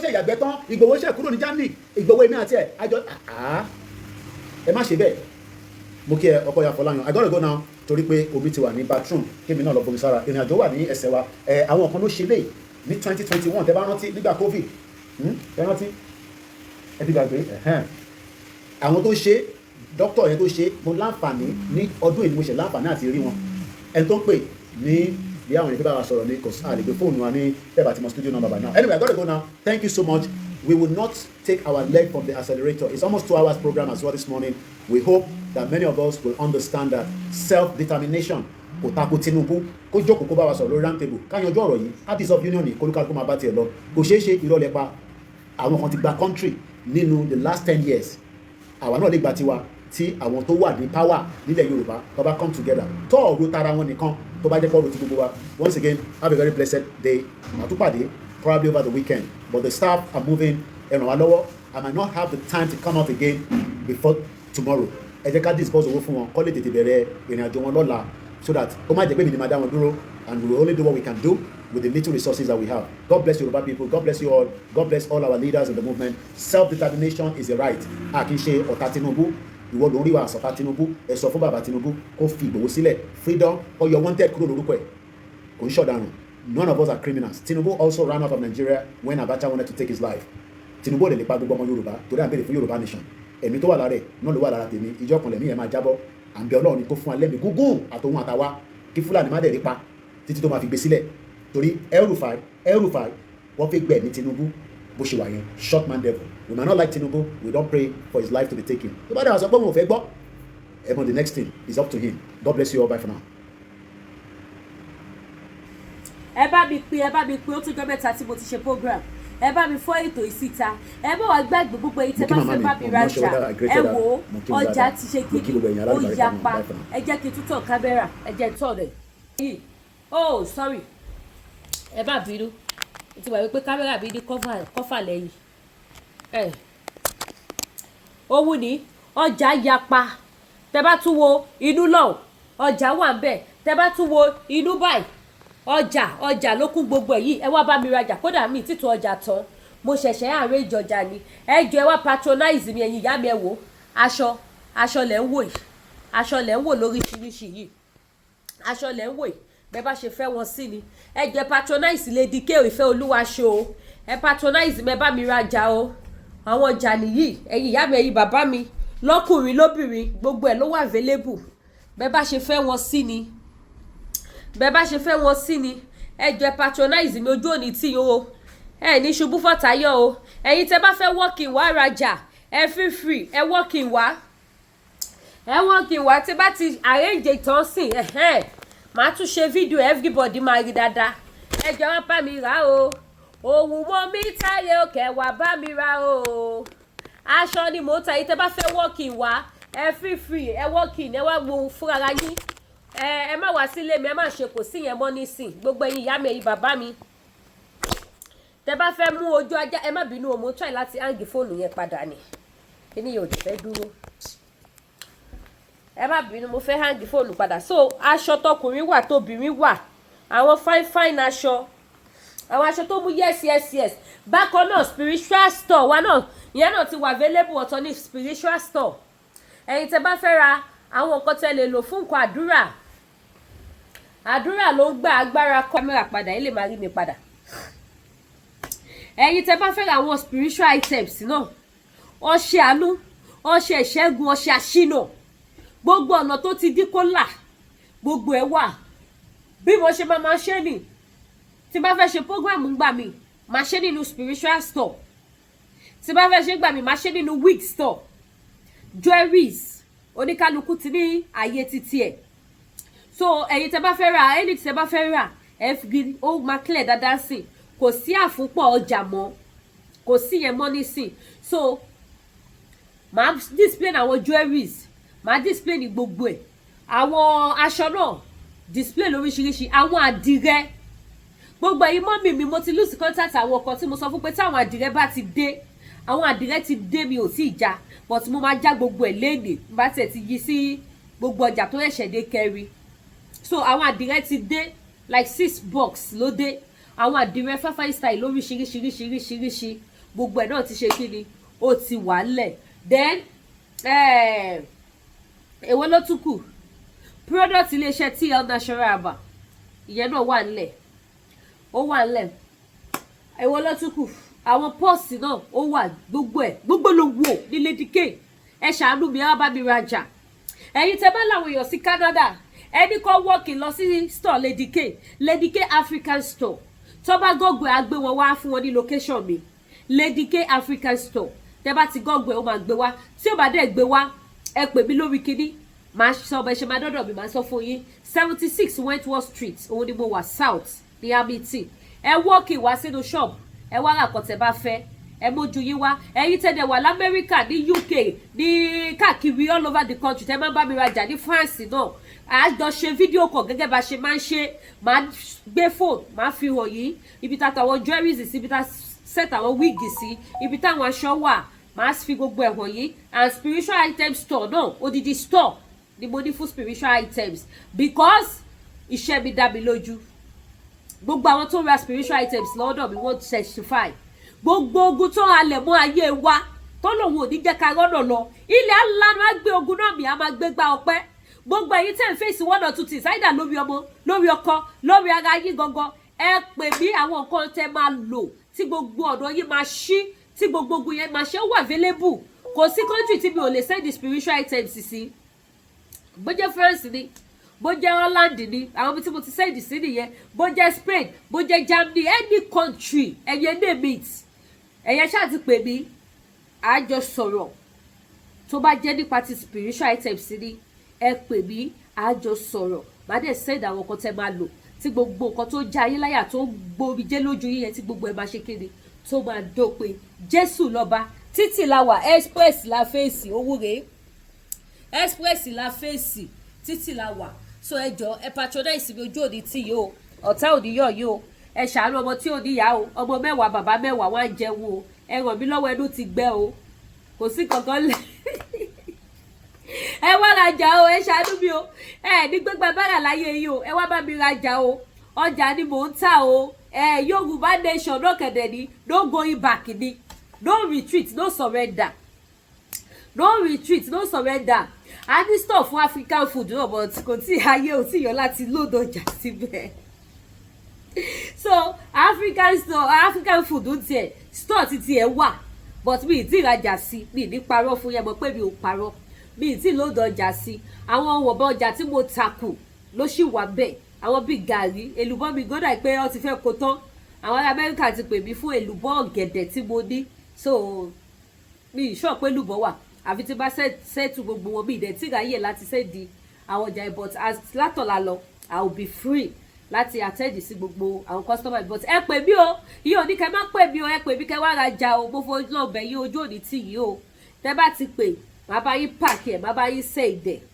lẹ́sẹ̀kẹsẹ̀ má ṣẹ̀dọ̀ ọjà yín sí yín so ẹ patronize mi Lady K African store Lady K African store nílùú Canada ni mo wà ní Amity 76 Wentworth Street South òun ni mo wà ẹ ṣe gan ni ojú òní tì yìí o ire o màá rí yín pẹ́ gbogbo ẹ̀yin tẹ́ bá mi rajà tí mo fi lè máa ṣe kíni tí mo fi lè máa dìde lójoojúmọ́ lágbára Ọlọ́run ẹ̀ ní gbọ́mọ sí lágbára Ọlọ́run àwọn ọmọ yóò ní dológun àná lágbára Ọlọ́run ayé ò ní rẹ́rìn yín àwọn kan jókòó wọ́n fẹ́ rẹ́rìn Lady K wọ́n ní Yorùbá nation ti ba yé ẹ̀jẹ̀ ṣùgbọ́n lọ́jọ́ tòní I'm very very happy tí bá ní ìṣe èbò tí bá ṣe èbò orí máa fọ́ Tinubu tí bá sọ èbò orí máa fọ́ Tinubu so ẹ má wulẹ̀ jẹ́ kí kó ẹ̀fọ́rí bá Tinubu kọ́mà ní Lady K ló ká ìsọ̀rọ̀ Tinubu so ẹ wá bá mi rajà gbogbo àwọn spiritual items kódà mo ní frame fọ́tò Jésù wà mo ní fọ́tò Holy Mary gbogbo àwọn frame Christian gbogbo ẹ̀ ló wà tí Papa Ọ̀ṣọ́fà wà tí Mósè Orímọládé ọmọ tí wọ́n là ṣe gbogbo frame yẹn mo ní pátápátá ó wà nínú spiritual store wa agogo ìgbàlà ó wà ní spiritual store kò sí lọ́fíńdà tẹ́ fẹ́ tí kò sí gbogbo ẹ̀ ni mo ní gbogbo ọjà anything spiritual items gbogbo ẹ̀ ló wà available nǹkan tẹ́lẹ̀ fi bírèkì course breaker mercy soap oil gbogbo everything is available àdúrà gbogbo wa gbà lórúkọ Jésù àní ṣubú fọ́tayọ̀ màmá retí kọ́ yín o ẹ ṣé gan o ojú òní tí ó dàbọ̀.